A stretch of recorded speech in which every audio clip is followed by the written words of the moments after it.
الرحيم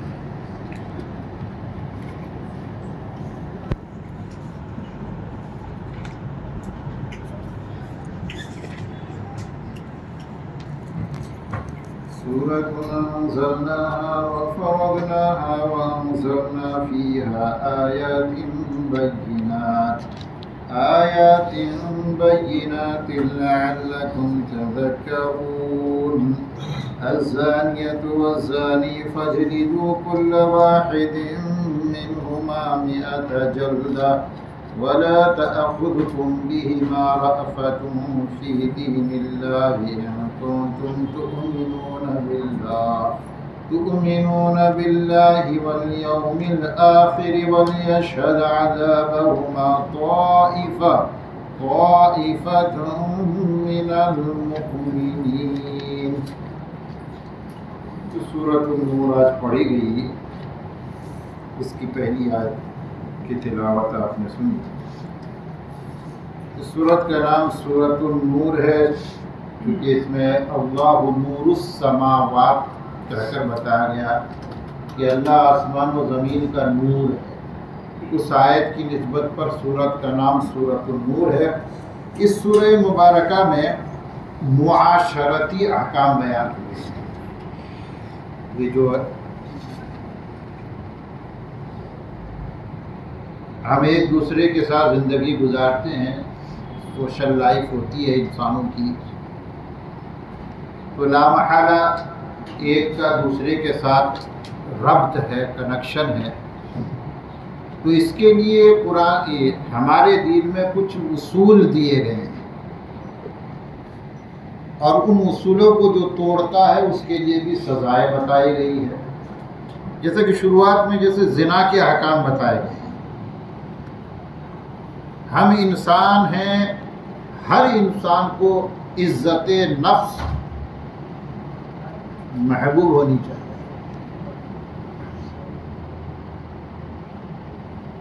ہر انسان کو اپنی عزت کی فکر ہونی چاہیے.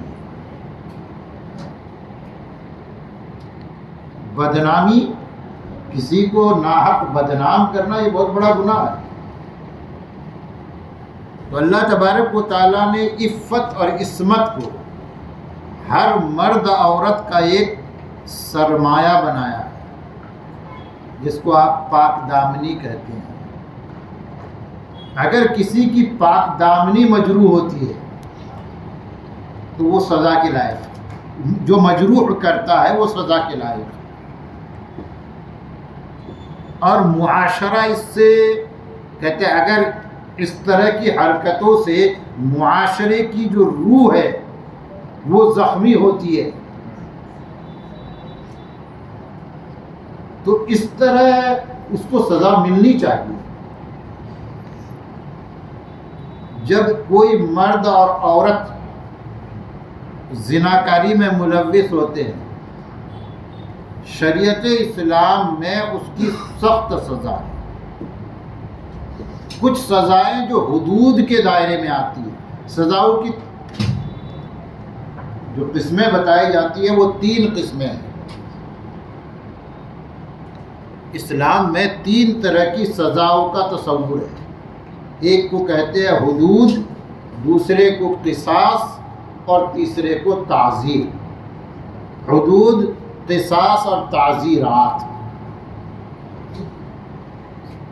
زنا جو ہے یہ سب سے سخت قسم حدود کے میں.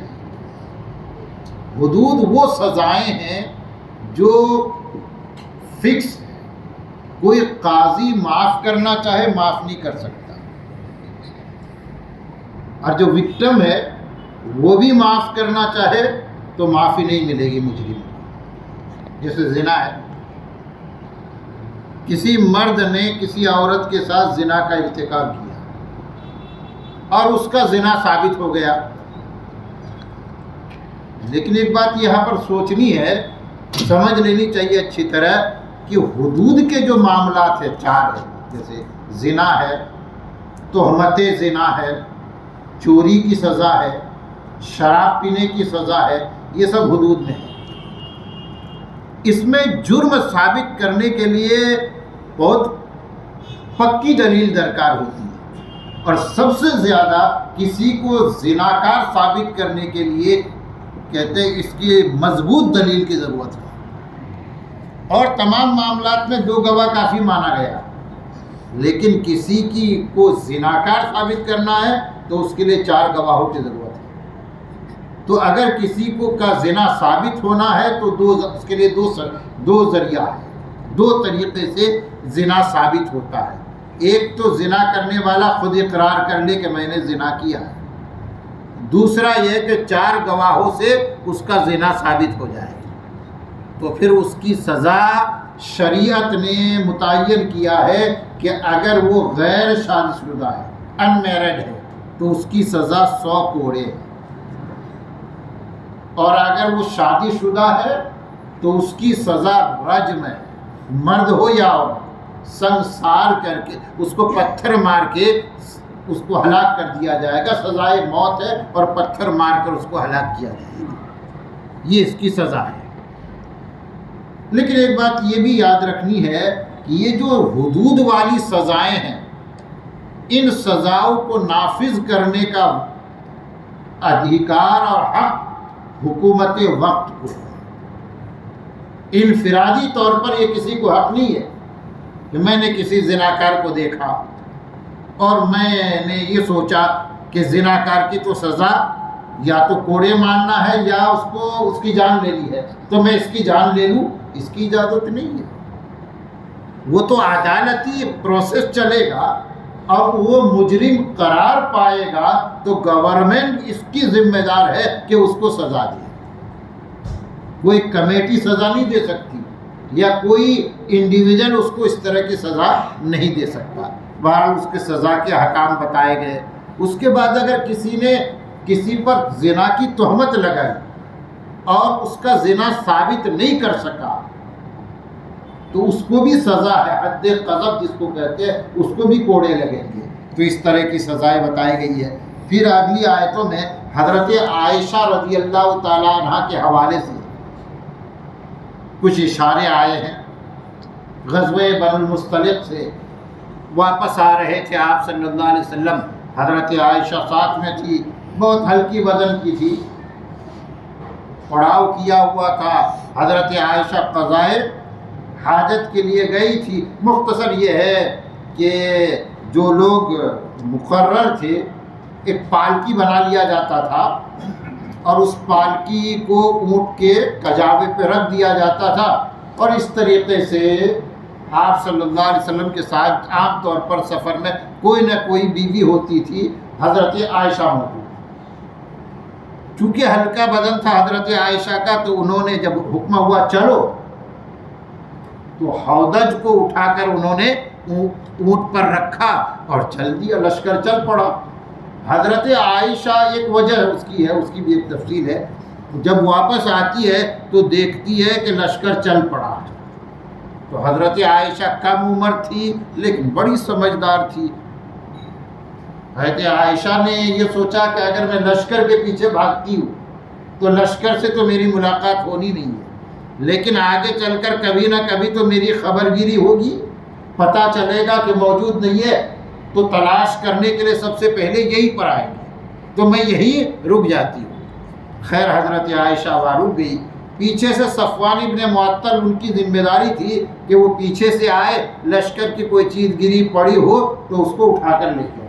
وہ وہاں پر پہنچتے، حضرت عائشہ کو دیکھتے، ان کی زبان سے پہ جملہ آتا انا للہ و انا الیہ راجعون، اور حضرت صفوان حضرت عائشہ کو کے سامنے اپنا اونٹنی لا کر بٹھاتے ہیں، اور حضرت عائشہ اس اونٹنی پر سوار ہو جاتے اور آگے چل مدینے کے قریب چل کر وہ لشکر کو پا لیتے ہیں۔ یہ معاملہ تھا۔ منافقوں نے عبداللہ ابن ابی، خاص طور پر جو رئیس المنافقین تھا، اس کو بڑا ایشو بنایا کہ یہ سب پری پلاننگ ہوا ہے، حضرت عائشہ کا نعوذ باللہ حضرت صفوان کے ساتھ غلط تعلق ہے، وہ تو جان بوجھ کر پیچھے رہ گئی تھی۔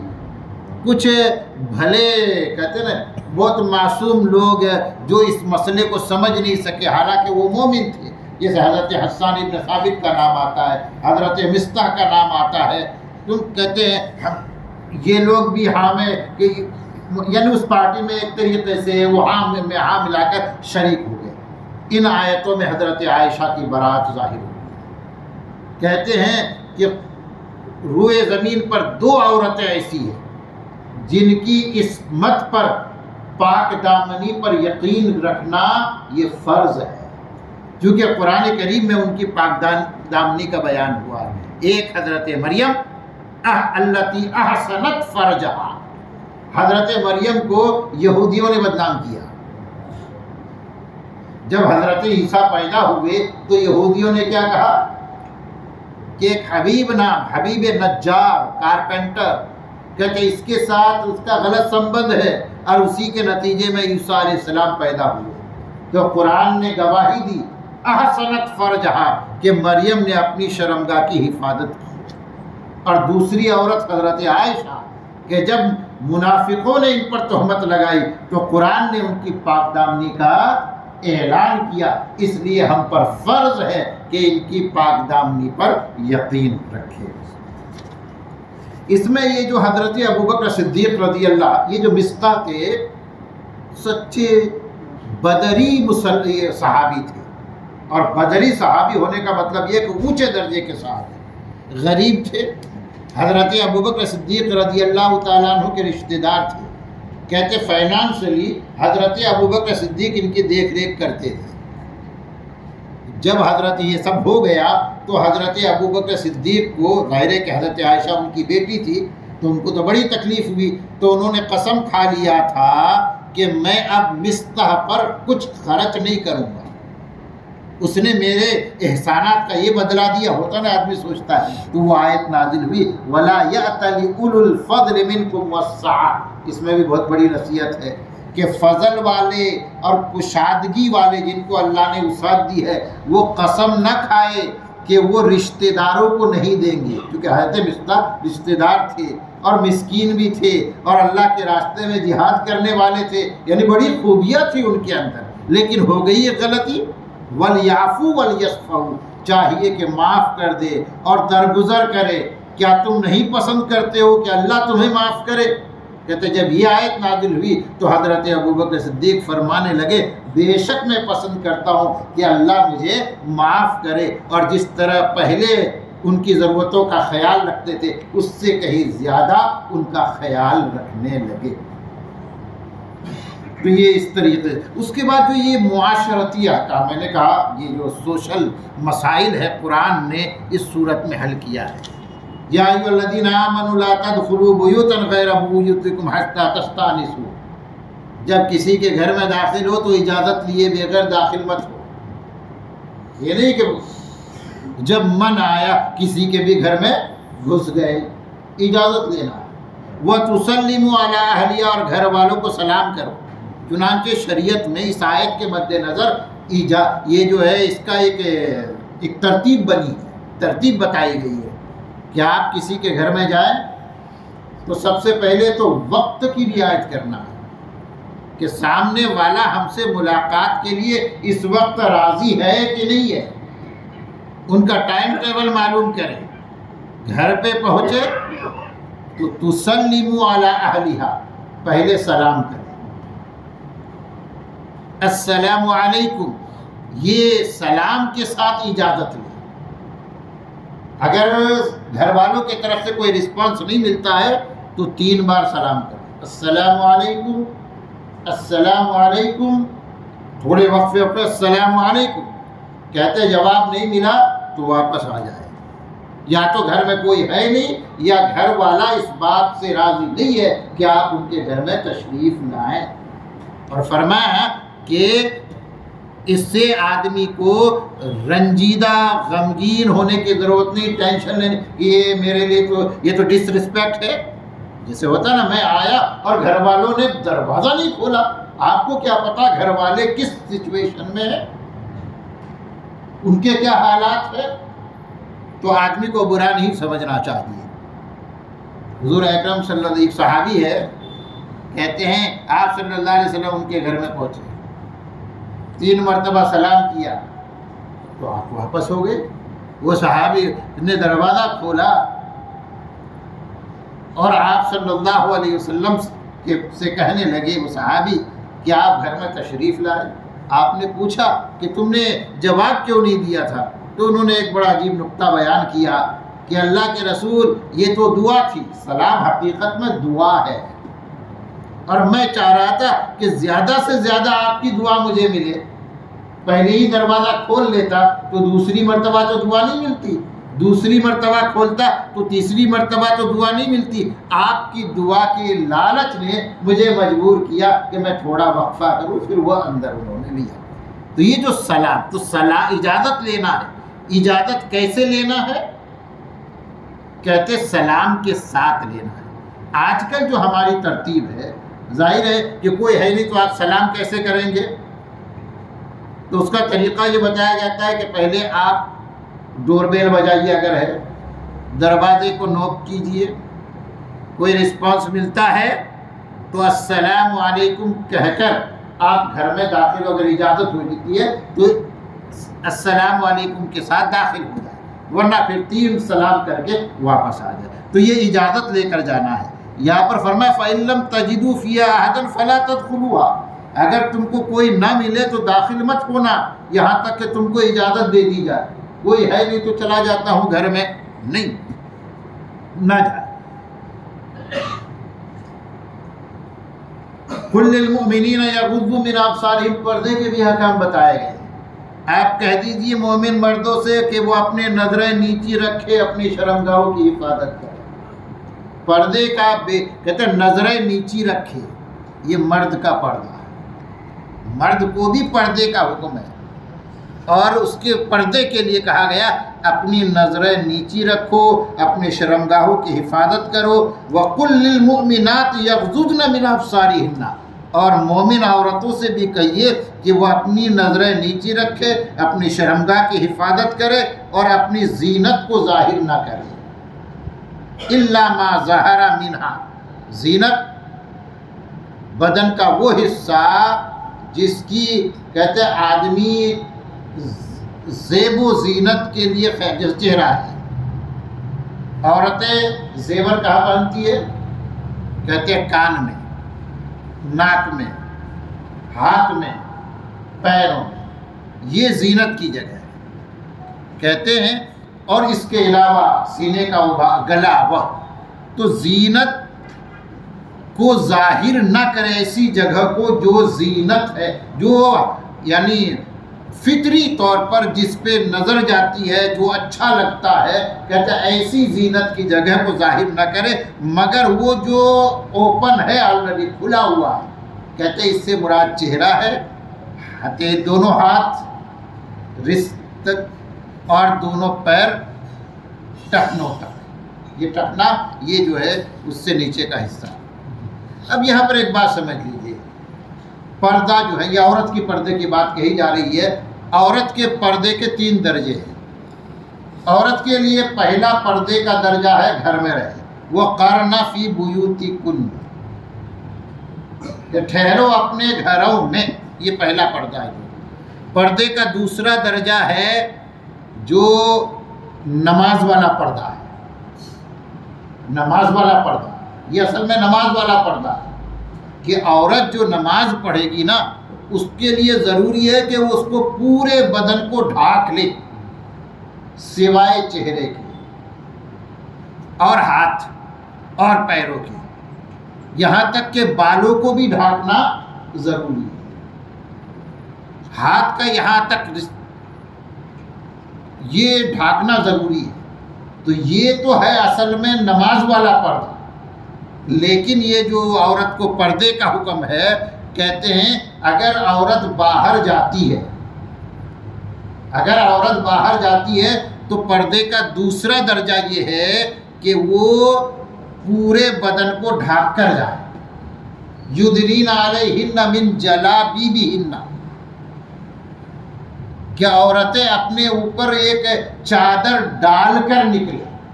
چادر ڈالنے کا حکم ہے. وہی جو چادر ڈالنے کا حکم ہے آج کے زمانے میں اسی کو وہی برقع ہے، اس کی ایڈوانس شکل ہے برقع. تو دوسرا درجہ یہ ہے کہ وہ پردے یہ چادر ڈال کر اپنے آپ کو ڈھانک کر باہر نکلے۔ تیسرا درجہ وہ نماز والا پردہ ہے، وہ تیسرا ہے کہ اگر کم سے کم کہتے نماز والے پردے کے ساتھ نکلے، اگر نماز والے پردے کے ساتھ نکلے گی تو بے پردہ نہیں کہلائے گی، لیکن یاد اس کو کون سا درجہ کہا جائے گا؟ پردے کا تیسرا درجہ۔ تو کوشش یہ کرنی چاہیے کہ پہلا درجہ کیا ہے؟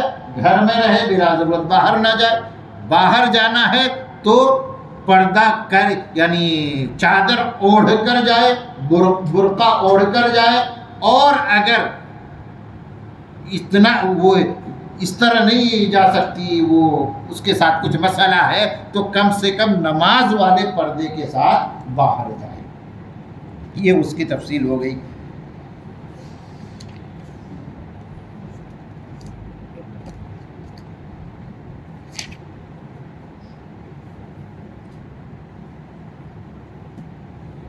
اسی طریقے سے یہاں پر ایک آیت ہے وَمَن يُطِعِ اللَّهَ وَرَسُولَهُ وَيَخْشَ اللَّهَ وَيَتَّقِ فَأُولَٰئِكَ هُمُ الْفَائِزُونَ۔ یہ سورہ نور کی 52 نمبر 52 نمبر کی آیت ہے۔ اس سے متعلق ایک واقعہ میں نے پڑھا، وہ آپ کو سنا دیتا ہوں۔ حضرت عمر رضی اللہ تعالیٰ عنہ کے زمانے میں ایک رومی شخص، روم کا مطلب اٹلی، آج کے زمانے کا پرانا نام روم ہے، تو وہ مسلمان ہوا۔ تو حضرت عمر رضی اللہ تعالیٰ عنہ کے بازو میں اس نے نماز پڑھی۔ حضرت عمر رضی اللہ تعالیٰ عنہ کو اس کا جو رویہ بیہیویئر بڑا اچھا لگا۔ حضرت عمر رضی اللہ تعالیٰ عنہ نے سوچا کہ اس پر کسی نے محنت تو کی ہوگی، تبھی تو یہ ایمان لایا۔ بعد میں اس سے حضرت عمر رضی اللہ تعالیٰ عنہ کی گفتگو ہوئی۔ حضرت عمر نے پوچھا کہ آپ ایمان کیسے لے آئے؟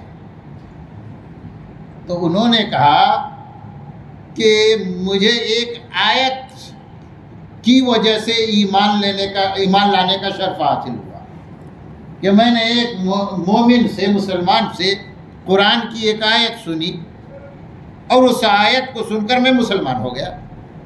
اب حضرت عمر رضی اللہ تعالیٰ عنہ کو تجسس ہوا یہ کون سی آیت ہے کہ ایک آیت سن کر یہ مسلمان ہو گیا؟ تو حضرت عمر نے پوچھا کون سی آیت آپ نے سنی تھی؟ تو انہوں نے اسی آیت کے بارے میں کہا کہ یہ آیت سن کر میں مسلمان ہو گیا۔ تو حضرت عمر رضی اللہ تعالیٰ عنہ نے پوچھا کہ اس آیت سے آپ نے کیا سمجھا؟ کہ میں نے یہ سمجھا، اور جو انہوں نے سمجھا بہت کمال کا سمجھا، کہ وَمَن يُطِعِ اللَّهَ، کہ اس آیت کریمہ میں کہ اللہ تعالیٰ کے فرض کا بیان ہے۔ ایک تو فرائض کا فرائض مطلب ضروری حصہ، تو وَمَن يُطِعِ اللَّهَ، اور جو اللہ کی اطاعت کرے گا، کہتے ہیں اس سے فرائض مراد ہے، دین کے وہ کام جو ضروری ہے۔ وَرَسُولَهُ، اور جو رسول کی اطاعت کرے گا، کہتے ہیں اس سے سنت پہ عمل کرنا مراد ہے، چونکہ اللہ کا حکم ہوگا اور طریقہ رسول اللہ کا ہوگا۔ میں نے یہ سمجھا۔ وَيَخْشَ اللَّهَ، اور جو اللہ سے ڈرے گا، کہتے ہیں اس کا ماضی سے تعلق ہے کہ پچھلے دنوں میں نے جو گناہ کیا، مجھے ان گناہوں کا ڈر ہونا چاہیے۔ اور یتقی، اس کے معنی بھی ڈرنا، کہتے ہیں اس کا مستقبل سے، فیوچر سے تعلق ہے کہ آگے کہیں مجھ سے گناہ نہ ہو جائے۔ تو اللہ کے فرض کو پورا کرنا، رسول اللہ کے طریقے پر اپنے ماضی کے اندیشے اور مستقبل کے فکر کے ساتھ، کہتے جو ایسا کرے گا فَأُولَٰئِكَ هُمُ الْفَائِزُونَ، وہ کامیاب ہوگا۔ مجھے یہ بات اتنی اچھی لگی کہ میں نے کہا چند الفاظ، کہتے چند لفظوں میں اتنی بڑی حقیقت بیان ہو گئی ہے، یہ تو اللہ کا کلام ہی ہو سکتا ہے۔